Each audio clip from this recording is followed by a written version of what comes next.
sapagkat di natin talos ang pagbabalik ni Jesus. Hallelujah, Hallelujah, Hallelujah, Hallelujah.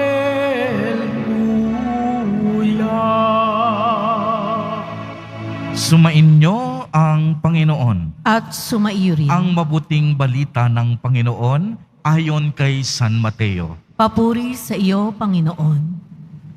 Noong panahong iyon, sinabi ni Jesus sa kaniyang mga alagad, "Kaya magbantay kayo, sapagkat hindi ninyo alam kung ano ang araw paparito ang inyong Panginoon. Tandaan ninyo ito, kung alam lamang ng puno ng sambayanan, kung anong oras ng gabi darating ang magnanakaw, siya'y magbabantay at hindi niya pababayaang pasukin ang kaniyang bahay.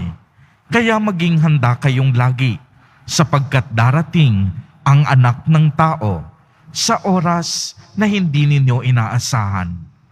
Ang tapat at matalinong alipin ang siyang pinapamahala ng kaniyang Panginoon sa ibang alipin upang bigyan sila ng kanilang pagkain sa karapantang panahon.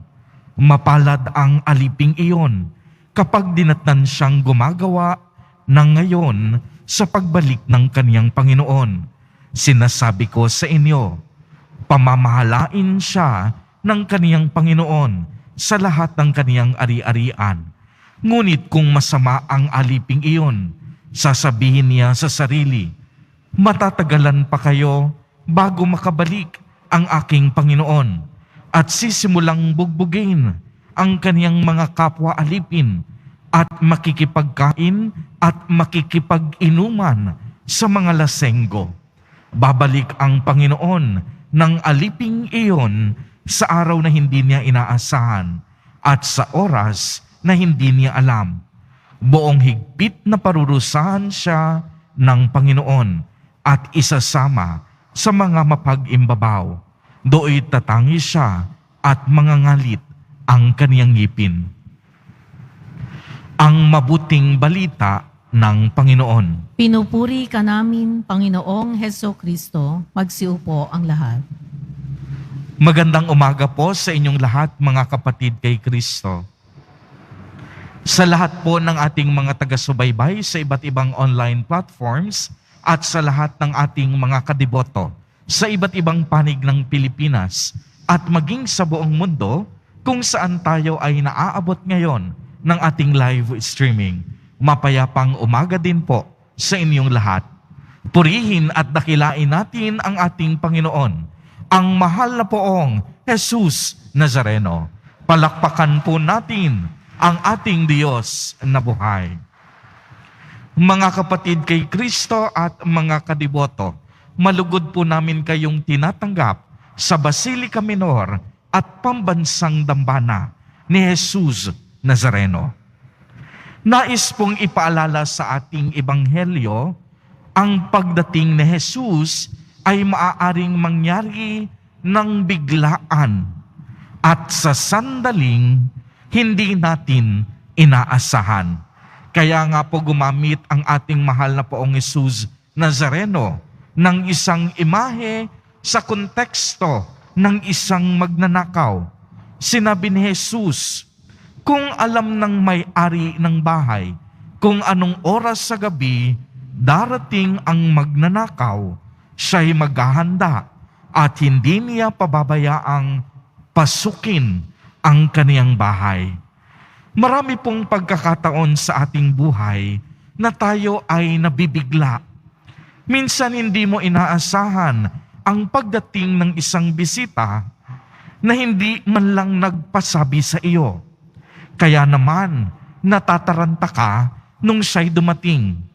Minsan, nagugulat ka rin sa biglaang pagtaas ng iyong electric bill. Minsan sasabihin mo, kung kailan nagtipid saka lumaki ang electric bill. May mga pagkakataong hindi ka naman makapaniwala sa biglaang pagkamatay ng iyong kaibigan o mahal sa buhay. Bahagi ng ating buhay na ata na tayo ay minsan nabibigla.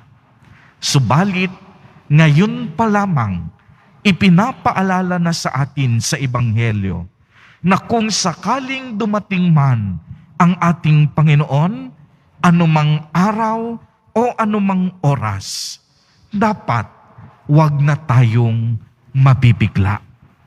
Bakit? Dahil tunay at totoo na darating ang Panginoon. Maaaring hindi natin alam ang eksaktong oras, araw at petsa.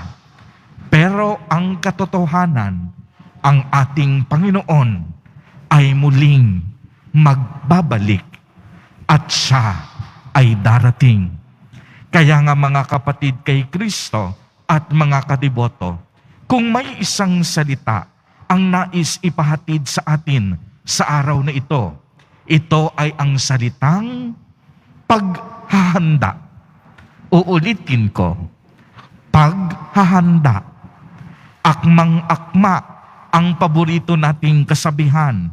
Kung may tiyaga, may nilaga. Kung may isinuksok, may madudukot. Nagpapaalala ito na kung tayo ay maghahanda, may nakaalaang gantimpala sa atin. Kung tayo ay maghahanda, hinding-hindi tayo mabibigo. Kung tayo ay maghahanda, hinding-hindi tayo mabibigla. Kaya nga po bilang paghahanda, mahalagang sinusuri natin ang ating mga sarili sa araw-araw. Paano po ba natin pinahahalagahan ang mga bagay, ang mga yaman, ang mga karanasan, ang mga ugali na mayroon tayo? Kung tayo po ay tapat at matalinong alipin na binanggit ni Jesus Nazareno, marunong tayo dapat maghanda at marunong din tayong magpahalaga. Paghanda at pagpapahalaga. Maliwanag dapat nating ihanda ang ating mga sarili sa araw-araw. Hindi lang sa makamundo o pisikal na paghahanda, ngunit higit sa lahat, ang paghahandang espiritual.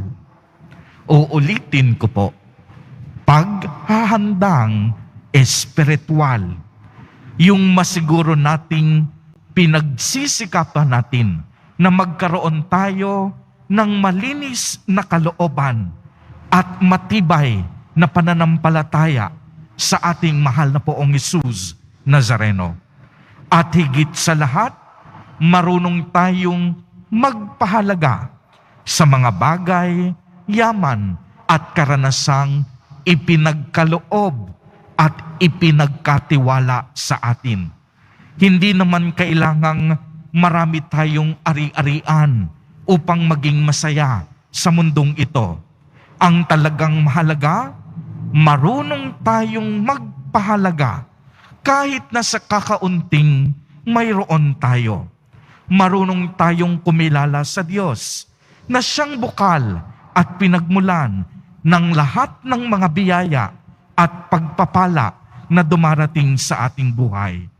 Marunong din tayo dapat magpasalamat kahit na sa panahon na tayo ay nahihirapan at sinusubok ng matinding problema.